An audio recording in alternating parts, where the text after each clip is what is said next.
করি আপনি নিতে পারছেন ইনশাআল্লাহ। তবে স্যার কিভাবে নিবেন সেটা জানার জন্য এখনই এই নাম্বারে কল করে এই সম্পূর্ণ তথ্যগুলো জেনে নেন, বুঝতে পারছেন?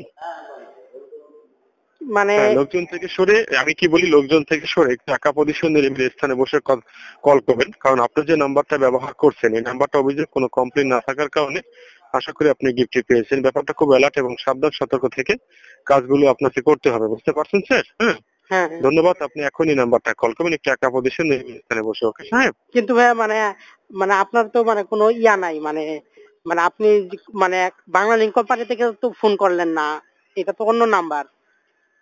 সরি, এখানে আপনি হয়তো এই নাম্বারটা দেখে মনে করছেন যে বাংলা লিংক ফোন থেকে কল করে নির্ধারিত কোনো নাম্বার থাকবে, তাই না? জি জি। আপনি দেখবেন মাঝে মধ্যে আপনার কাছে বিভিন্ন নাম্বার থেকে এসএমএস আসে বা বিভিন্ন সময় এক এক নাম্বার থেকে গান আসে।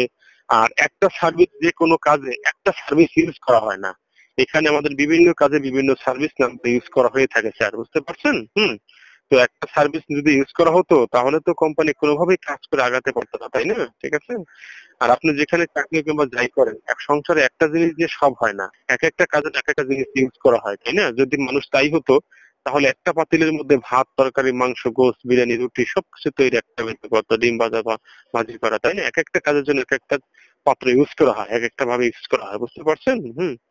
তো সেইভাবেই। হ্যাঁ, ধন্যবাদ। আপনি এখন এই নাম্বারে কল করবেন না সম্পূর্ণ শুনেন তথ্যগুলো। শুনেন, কিন্তু মানে আপনারটা তো মানে ভেরিফাই হলো না, কারণ এর মানে এরকম তো অনেকে প্রতারণা করে, কিন্তু আপনারটা তো মানে নির্দিষ্ট কিছু মানে আপনি বলতে পারলেন না যে এটা কোন মানে কোন ব্রাঞ্চ থেকে আপনি বলতেছেন, এটাও তো বলতে হেড পারলেন না। ব্রাঞ্চ থেকে বোকার মতো প্রশ্ন করছেন, এটা আমি হেড ব্রাঞ্চ থেকে বলছি আপনাকে। ওকে, ধন্যবাদ। এখনই কল করবেন। আপনার বোকার নামটা মতো আপনার বলছি। নামটা মোতালেব খান, কল করেন। ধন্যবাদ।